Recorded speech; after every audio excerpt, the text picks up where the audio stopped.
హైదరాబాద్ రవీంద్ర భారతిలో సావిత్రిబాయి పూలే 193వ జయంతి వేడుకలు ఘనంగా జరిగాయి. ప్రతి ఏటా జనవరి 3న జాతీయ ఉపాధ్యాయ దినోత్సవం నిర్వహించాలని కేంద్ర రాష్ట ప్రభుత్వాల్ని కోరారు రాష్టంలో తొలగించబడ్డ 26 కులాల పోరాట సమితి అధ్యకులు ఆళ్ల రామకృష్ణ. అలాగే బీసీలకు రాజ్య అధికారం దక్కాలంటే దేశంలో కులగణన చేపట్టాలని డిమాండ్ చేశారు.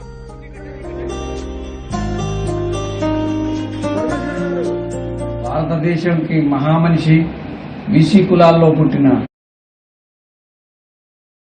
మహాత్మా జ్యోతిరావు పూలే భారీగా ఆయన దగ్గర విద్యను అభ్యసించి మరి స్త్రీలోకానికి ఆదర్శంగా స్త్రీలందరూ చదువుకోవాలని అనేక కార్యక్రమాలు అనేక రచనలు చేసి స్త్రీలకు ఎంతో స్ఫూర్తినిచ్చిన సావిత్రిబాయి పూలే గారి దినోత్సవం ఇవాళ జరుపుకోవడం చాలా ఆనందంగా ఉంది.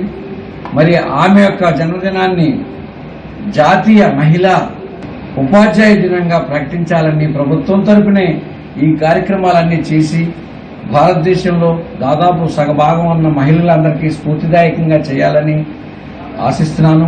దేశం జనాభా లెక్కలు ఇమ్మీడియట్ గా ముందు ఆదర్శంగా బీహార్ చేసినట్టే మన తెలంగాణలో కూడా కులగణన చేసి ఇక్కడ కూడా మరి జనాభా ఆ లెక్కల ప్రకారం దామాషా ప్రకారం వారందరికీ కూడా రిజర్వేషన్స్ విద్యారంగంలో ఉద్యోగ రంగాల్లో అన్ని ఉపాధి రంగాల్లో అన్నింటిలో కూడా ప్రాధాన్యత ఇస్తారని ఈ సందర్భంగా నేను ప్రభుత్వ సికింద్రాబాద్ రైల్వే